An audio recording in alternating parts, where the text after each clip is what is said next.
the night the savannah held its breath. As darkness first fell, the very earth seemed to thrum with a silent pulse, for out in the grasslands a lion moved with purpose. Where one great cat stalks, another inevitably responds. On this night, the savannah was suspended in anticipation, awaiting the culmination of a saga years in the making. With a fragile alliance, a returning exile, and a pride teetering on the brink of collapse, this was the instant fate began to close its fist on every soul who claimed this domain. At the core of this territory, two dominant prides, the Ember Pride and the Stonecrest Pride, had carved their legacy into the land through triumph and tragedy. Their chronicles were etched deep, a tapestry of silent conquests and faded scars, yet a new tempest was gathering. A male once cast out had returned to his birthright, bearing the gravity of long years in exile. His mere presence altered the atmosphere, redirecting the herds and turning the wind a clear omen that the delicate truce between order and anarchy was about to shatter. Here our saga truly ignites. If you are captivated by tales of survival, the ebb and flow of power, and the untamed heart of the wild, be sure to subscribe and comment 1 to witness the next chapter, or comment 2 if you wish for us to hold the narrative here. Shadows fall on the Ember Pride. With the first light, the Ember Pride drifted like phantoms over the plains, their every step a testament to a confidence forged over generations. Yet beneath this assurance, uncertainty smoldered. Their domain had been secure for seasons, but now subtle signs of encroachment snapped twigs, unfamiliar prints. Faint calls suggested a challenger was probing their defenses. The lionesses felt it first, their instincts honing to a razor's edge as they steered their cubs along sheltered routes. The pride's ascendant male, still growing into his authority, could feel the disquiet carried on the breeze. Miles to the west, the Stonecrest Pride observed these developments with a wary eye. They understood a fundamental truth of the wild pressure on one pride inevitably spills over to the next. Their battle-hardened patriarchs, scarred but unbowed, scanned the horizon with quiet calculus. Alliances were fleeting. Old feuds could easily be rekindled. A single error in judgment could send the entire system into freefall. And between these two formidable prides, the savannah itself seemed to murmur a warning. The storm had already begun to break. The exiles return. For many seasons, the Stonecrest Pride had assumed the outcast was lost to the wild, but the savannah seldom erases a lion with resolve. When he re-emerged leaner but with a newfound composure, it was evident he had not merely endured, he had transformed. Each footfall spoke of a purpose honed in isolation. The Ember Pride sensed his approach before he was ever seen, a rumor on the wind that unnerved even their most courageous warriors. Lionesses drew their cubs near, their gazes fixed on the distant ridges, anticipating a threat to materialize from the haze. Yet the deepest disquiet came not from his return, but from the silent certainty he projected, a clear sign he was no longer a solitary wanderer. Unfamiliar tracks shadowed his own, indicating a new ally was rising with him. A coalition of two males bound by ambition could destabilize an entire kingdom. The Stonecrest veterans understood this grim reality, as did the youngest male learning the art of defense. As the exile's shadow fell over both domains, each sunrise felt like a challenge, left unanswered, poised to detonate. Tremors across the grassland. The first tangible sign of a power shift arrived not with a roar, but with a profound silence, a tense stillness that froze every lion in the Ember Pride. Grazing herds altered their paths overnight, birds startled into flight at nothing, and the very wind seemed to carry cryptic warnings. It whispered, and then withdrew. Observers from afar noted the strange migrations, but the prides felt it in their bones. The exile's return was remapping their world long before any clash of claws. To the Stonecrest Pride, these tremors agitated old scars. Their reigning male, a veteran of many conflicts, sensed the approach of an adversary who had shed the fear of banishment. A resolute lion returning with revitalized power could shatter years of established order in one night.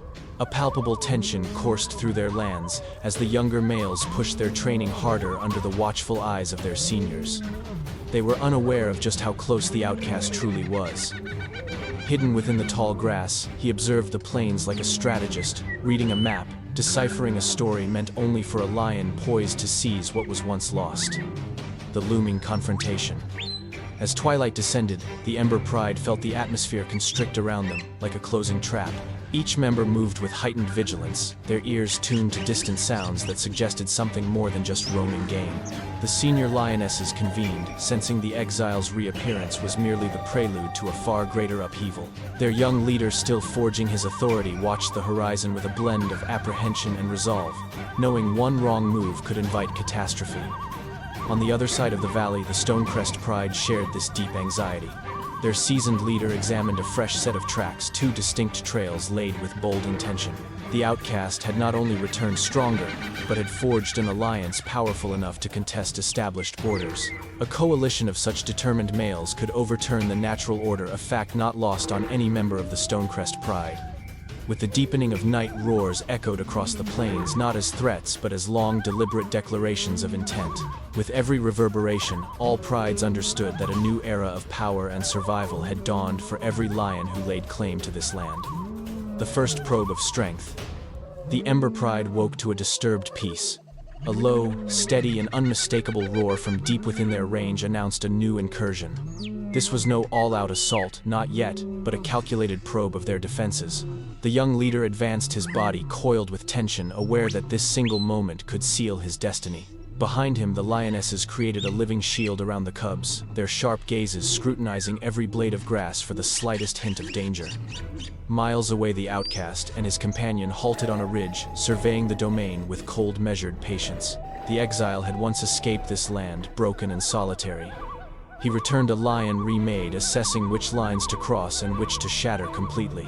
His partner, younger but just as determined, shared his intense focus, both knowing that one audacious move could trigger a cascade of conflict. As the dawn streaked the sky with gold, the two males began their descent toward the riverbend, a timeless stage where the fates of countless lions had been decided. On this day, the first steps of their challenge were formally laid upon the earth. The standoff at the riverbend. By the riverbend, the air was so thick with tension that the wind itself seemed to stall. The Ember Pride's young leader took a deliberate step forward, every fiber of his being screaming that a challenger was nearer than ever.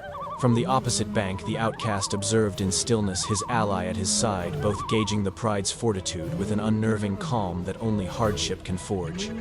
Concealed in the reeds, the lionesses remained low, poised to react at the first hint of aggression. They understood that a single false move could ignite a battle for which they were not prepared. Yet every lion stood firm, aware that the resolution of this tense encounter would resonate far beyond the riverbank.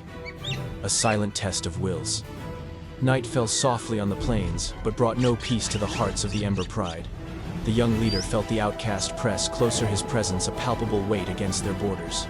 The pride stirred restlessly, interpreting the silence as a prelude to a seismic shift in power. Across the ridge, the exile watched their every move with relentless focus, a predator awaiting the precise moment to strike. His ally stood by, composed and ready, knowing a true king must seize the perfect instant to rewrite fate. The end of patience. The dawn broke in a pale light that offered no solace. The Ember Pride assembled under a gnarled acacia, every member attuned to the volatile energy sweeping the plains. The young leader felt the pressure reaching its peak. The outcast was done probing boundaries and had begun annexing territory with quiet authority. Across the valley, the exile and his ally were coiled like springs, ready to issue a challenge not with a roar but with action. The lionesses felt the closing loop of destiny, their instincts screaming for caution even as their courage demanded they stand firm. Every lion knew the unspoken truth. The time for waiting was over, and the next move would determine the future of their world. The dawn of a new reign. As sunlight bathed the plains, a precarious peace descended, felt by every lion. The Ember Pride watched as the veteran Stonecrest leader deciphered the fading tracks of the outcast coalition, gauging the meaning of their retreat. Hope stirred in even the youngest cub, a silent understanding that the future is built upon shifting allegiances. Your support empowers us to follow every move in this evolving savannah drama. For more tales of survival and power, subscribe and comment. 1 to continue the story, or 2 to pause.